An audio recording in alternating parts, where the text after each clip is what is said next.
the smartest film critic in the world, Cole Smithy. Hi, this is Cole Smithy and your guide to classic cinema. Wikipedia lists Meet John Doe as an American comedy film. How wrong they are. Frank Capra's trenchant 1941 social satire of right-wing manipulation of American society was released just prior to America's involvement in World War II at a time when the country's anxious social climate was exacerbated by harsh economic circumstances following the Great Depression.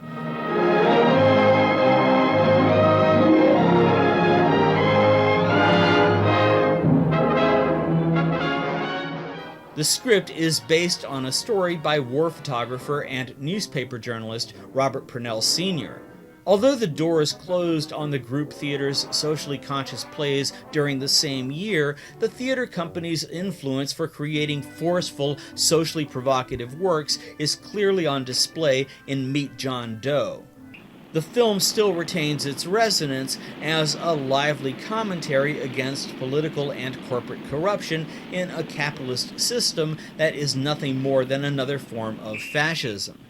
In hindsight, aspects of Spartacus and Ace in the Hole seem derived from John Doe's socially driven plot. The film is a singular example of mainstream leftist cinema at its best.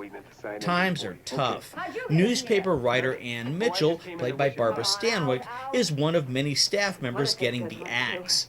A single mother of two, Anne pleads for her job before sitting down to write her final column, one she intends to provoke the kind of fireworks her editor is looking for to boost newspaper sales. Anne writes an editorial letter under the nom de plume John Doe, protesting society's corrupt methods that exploit American citizens from cradle to grave. Anne's John Doe promises to commit suicide on Christmas Eve by jumping from the top of the City Hall tower as his final act of protest against an impossible system that enslaves its populace. Anne's phony letter strikes a nerve with the masses. To ensure her continued employment, she hatches a plan for the paper to hire a common man to accept responsibility for writing the letter, namely a real-life John Doe. $50 is all it takes. With his movie star jawline, Gary Cooper underplays the downtrodden character of John Willoughby, a former minor league baseball pitcher in need of elbow surgery before he can return to his chosen profession. For the last few years, John has ridden the rails with his harmonica-playing hobo companion, the Colonel, played by Walter Brennan. Although a supporting character, the Colonel is a key figure because he speaks the author's theme lines regarding the true nature of freedom. He sees through the insidious rat race that money demands of its servants and refuses to participate. He's an outlier with reason and a purpose. You'd be hard-pressed to find such an ideally composed socialist character in any other film. And this is coming from Frank Capra, the man who made It's a Wonderful Life and produced U.S. military propaganda movies. Go get 'em, cowboy. Newspaper publisher and right-wing political upstart D.B. Norton, played by Edward Arnold, plays two ends against the middle by funding the formation of hundreds of John Doe clubs across the country. Norton's underhanded but obvious intent is to repurpose the club's members as voters who will pave his way to the White House.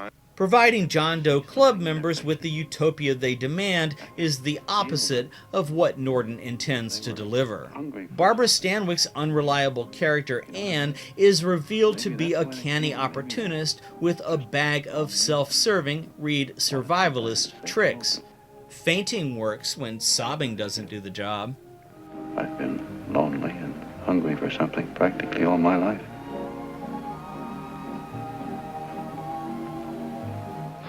Meet John Doe ends on an uncertain note. John Willoughby is left just as confused as he was when he first walked in to audition for the role of working-class hero. Nothing has changed, except John Willoughby is called something different. Thanks for watching. Visit ColeSmithy.com for more.